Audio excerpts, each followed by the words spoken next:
हमें एक जगह का सीन दिखाया जाता है जहाँ पर कोई तो अपने चाबुक का इस्तेमाल करते हुए लोगों को पीट रहा होता है। तभी हमें वहां पर उन्हीं लोगों को दिखाया जाता है जो कि उन लोगों को पीट रहा होता है। वो सब गांव फैमिली के जो यंग मास्टर होते हैं, उनके सर्वेंट्स होते हैं, जो कि बीच में आने वाले लोगों को काफी ज्यादा बुरी तरीके से पीट रहे होते हैं और पीटते हुए उनसे कह रहे होते हैं कि यहाँ पर गाँव फैमिली के यंग मास्टर आए, आखिर तुम्हारी हिम्मत कैसी हुई इस तरह से बीच रास्ते में खड़े रहने की। तभी गाँव फैमिली के एक यंग मास्टर की नजर दो लोगों के ऊपर पड़ जाती है, जिनमें से एक लड़का होता है एक लड़की होती है, जो कि उन्हीं लोगों की मदद कर रहे होते हैं जिनके गांव फैमिली के लड़के ने पीटा होता है। उन लोगों को देखने के बाद जो गांव फैमिली का यंग मास्टर है उन दोनों की तरफ इशारा करते हुए अपने गार्ड से कहता है कि वो जो ब्यूटी वहां पर खड़ी है उसे जल्दी से मेरे पास लेकर आओ। गांव फैमिली के यंग मास्टर की यह बात सुनने के बाद जो लड़का और जो लड़की है वो जल्दी से अपने अपने शॉर्ट को बाहर निकाल लेते हैं और लड़का गांव फैमिली के मेंबर से कहता है कि आखिर तुम्हारी हिम्मत कैसे हुई इस तरह से बात करने की। लेकिन तभी गांव फैमिली के जो गंजे गार्ड्स होते हैं वो वहां पर पहुंच जाते हैं और जल्दी से उस लड़के के हाथ को पकड़ते हैं, उससे कहते हैं कि सर आपको हमारे यंग मास्टर ने वहां पर बुलाया है। ये सुनने के बाद वो दोनों ही पूरा सदमे में चले जाते हैं, क्योंकि गांव फैमिली का जो यंग मास्टर होता है वो गे होता है और उसे लड़के काफी ज्यादा पसंद होते हैं।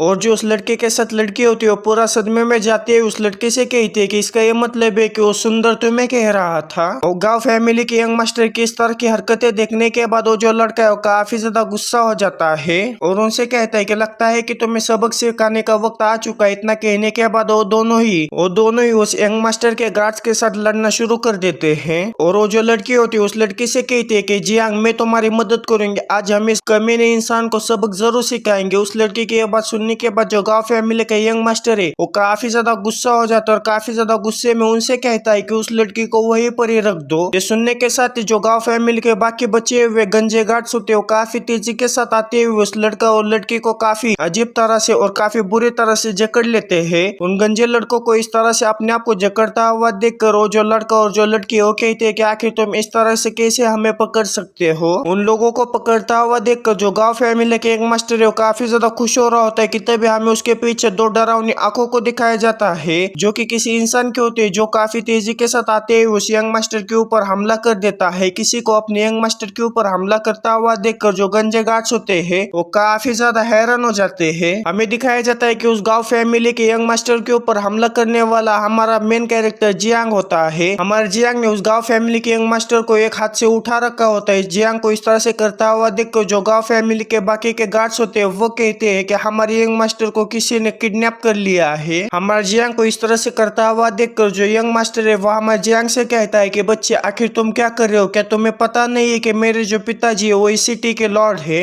ये सुनने के बाद जियांग उस यंग मास्टर से कहता है कि तो क्या हुआ कि तुम्हारे पिताजी इस सिटी के लॉर्ड है, आखिर वो मेरा क्या बिगाड़ सकते हैं। ये सुनने के बाद जो यंग मास्टर है वो जोर जोर से हंसते हुए हमारे जियांग से कहते हैं कि मेरे पिताजी जल्दी यहाँ पर आएंगे, तब तुम नहीं बच पाओगे। मेरे पिताजी तुम्हें इतना टॉर्चर करेंगे, इतना टॉर्चर करेंगे कि तुम मेरे पिताजी से मौत की भीख मांगोगे। यंग मास्टर की यह बात सुनने के बाद हमारा जो जियांग है वो मन ही मन में काफी ज्यादा खुश हो जाता है, कहता है कि ये तो काफी अच्छी बात है। मेरा ओरिजिनल प्लान तो ये था कि मैं यहाँ पर आकर इस कमीने को मार डालूंगा और इसके बॉडीगार्ड जो है वो मुझे मार डालेंगे, लेकिन अगर जो इस सिटी के लॉर्ड है वो मुझे मार डालेंगे तो मेरी जो डेथ रेटिंग है वो काफी ज्यादा बढ़ जाएगी। लेकिन तभी हमारे जियांग को सिस्टम का नोटिफिकेशन आता है कि तुमने हीरोइक एक्शन लिया है, जिसके वजह से तुम्हारी जो डेथ रेटिंग है वो C+ की जाती है। सिस्टम को अचानक से वहां पर अपीयर होता हुआ देखकर हमारा जियांग काफी ज्यादा हैरान हो जाता है और कहता है कि ये पहली बार है कि जो सिस्टम ने डेथ रेटिंग की जो नोटिफिकेशन है वो पहले ही दिखा दी है। ऐसा लगता है कि सिस्टम मेरे प्लान से एग्री है। इतना सोचने के बाद जो जियांग है वो काफी ज्यादा खुश हो जाता है। तभी हमें यंग मास्टर के उन टकले गार्ड्स को दिखाया जाता है, जो कि काफी तेजी के साथ हमें जियांग की तरफ बढ़ने लगते हैं। उन गार्ड्स को जियांग की तरफ बढ़ता हुआ देखकर वो लड़का लड़की हमें जियांग से कहते हैं कि हीरो हमारी मदद करने के लिए तुम्हारा बहुत बहुत शुक्रिया, लेकिन ये जो आदमी है वो काफी ज्यादा ताकतवर है, हम आपको परेशानी में नहीं डालना चाहते, इसलिए आप अभी यहाँ से चले जाइए। लेकिन हमारा जियांग उन लोगों के बातों के ऊपर ध्यान न देते हुए सीधा उस यंग मास्टर को एक चाटा मार देता है। उसे यंग मास्टर को चाटा मारता हुआ देखकर जो यंग मास्टर के गार्ड्स और जो लड़का लड़की है वो पूरा सदमे में चले जाते और कहते हैं कि आखिर यहाँ पर क्या हुआ। फिर हमारा जियांग उस यंग मास्टर के गार्ड से कहता है कि वहां से हिलने की हिम्मत भी मत करना, अगर तुम में से कोई भी एक कदम भी आगे बढ़ा तो मैं इस यंग मास्टर को मार डालूंगा।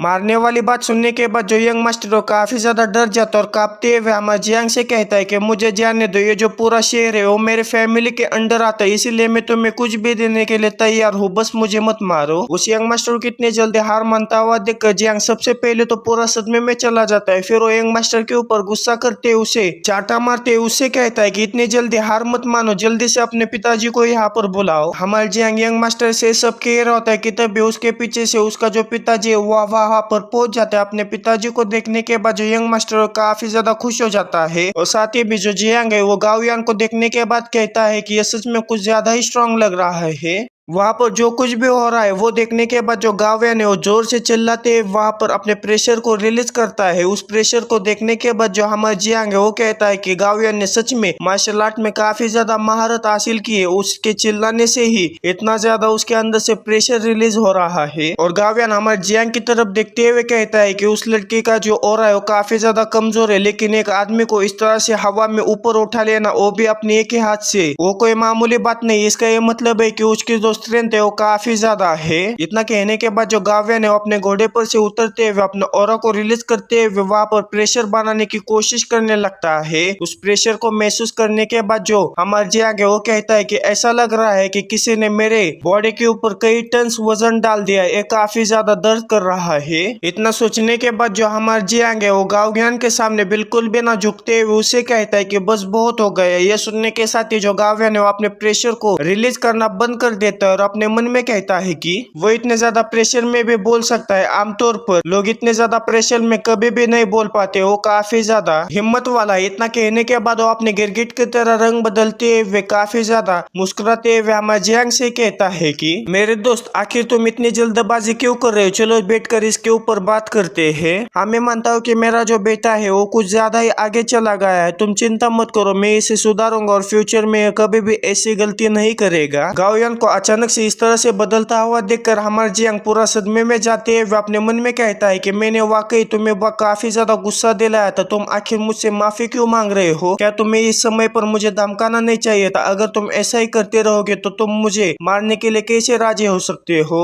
और जब जियांग अपनी डेथ रेटिंग की तरफ देखता है तो उसकी डेथ रेटिंग बिल्कुल भी कम नहीं हुई होती, जिसे देखने के बाद जो जियांग है वो अपने मन में कहता है कि मेरी जो डेथ रेटिंग है वो अभी तक कम नहीं हुई, इसका ये मतलब है कि मेरे पास अभी भी चांस बचे हुए है। इतना सोचने के बाद जो जियांग है वो गाओयान के ऊपर चिल्लाते हुए उसके बेटे के बारे में सब कुछ बताने लगता है। उतने सारी चीजों को बताने के बावजूद भी और हमारे जियांग के इतना गुस्सा करने के बावजूद भी जो गाओयान है वो हमारे जियांग के ऊपर बिल्कुल भी गुस्सा ना करते हुए उसे कहता है कि हाँ, सच में मेरे बेटे ने काफी ज्यादा बुरा किया है, इसीलिए जो रूनर फैक्शन के डिसाइपल्स है मैं उनसे भी माफी मांगता हूँ। यहाँ पर जो कुछ भी मेरे बेटे ने उनके खिलाफ किया है और साथ ही में मैं उन्हें 200 टेल्स की भरपाई भी करने के लिए तैयार हूँ। गाओयान की ये बातें सुनने के बाद वो दोनों डिसाइपल एक दूसरे की तरफ देखते हुए अपने मन में कहते हैं कि हम अभी इसके टेरिटरी में है, अगर हमने इसके खिलाफ कोई आवाज उठा दी तो वो हमें जिंदा नहीं जाने देगा और यहाँ तक कि वो हम किस फैक्शन से वो भी जानता है, इसलिए यही भलाई होगी कि हम उसके हाँ में हाँ मिलाते जाए। इतना सोचने के बाद जो वो दोनों डिसाइपल है वो हमारे गाँव के सामने झुक जाते और उससे कहते हैं कि आपको माफी मांगने की कोई भी जरूरत नहीं है, हम इस पॉइंट को यही पर ही छोड़ देते हैं। लेकिन हमारा जियांग कहा ऐसे उससे जाने देने वाला था, वो तो इस गाओयान के हाथों से मरना चाहता था ताकि वो उसकी जो डेथ रेटिंग है वो बढ़ जाए, इसीलिए वो गाओयान के ऊपर और भी ज्यादा चिल्लाते और उसको गुस्सा दिलाते उससे कहता है कि क्या तुम्हें सच में ऐसा लगता है कि तुम कुछ पैसे देकर और माफी मांगकर इसने जो कुछ भी किया है उसे छुपा सकते हो? और आपको देखकर मुझे ऐसा लगता है कि आपने यह काम बार बार किया है, ऐसा लगता है कि आप पैसे देकर और माफी मांगते हुए अपने आपके बेटे ने जो कुछ भी गंदगी फैले उसे काफी आसानी से साफ कर देते होंगे। तुम्हारे बेटे ने और तुम्हारे गार्ड्स ने यहाँ पर रहने वाले लोगों को कोड़ों से मारा, यहाँ तक कि तुम्हारे बेटे ने पब्लिकली कई लोगों को किडनैप किया है और कई लोगों को मार डाला है, आखिर तुम उनको कैसे भरपाई दोगे? फिर हमारा जियांग काफी ज्यादा सीरियस होते हुए गाओयान से कहता है कि मुझे ऐसा लगता है कि उनकी कीमत चुकाने के लिए तुम्हारे बेटे को मरना होगा। ये सुनने के बाद गाओयान भी काफी ज्यादा सीरियस होते हुए अपने मन में कहते हैं कि ये बच्चा तो मेरी बात नहीं मान रहा है, ये कितना ज्यादा मुश्किल मामला है। फिर गाओयान हमारे जियांग से कहता है कि तुम ही मुझे बताओ कि आखिर मेरे बेटे को तुमसे छुड़वाने के लिए मुझे क्या करना होगा? ये सुनने के बाद जियांग गाओयान से कहता है कि ये काफी ज्यादा आसान चीज है, तुम्हें बस मुझे मारना होगा तुम्हारे बेटे को रिलीज करने के लिए।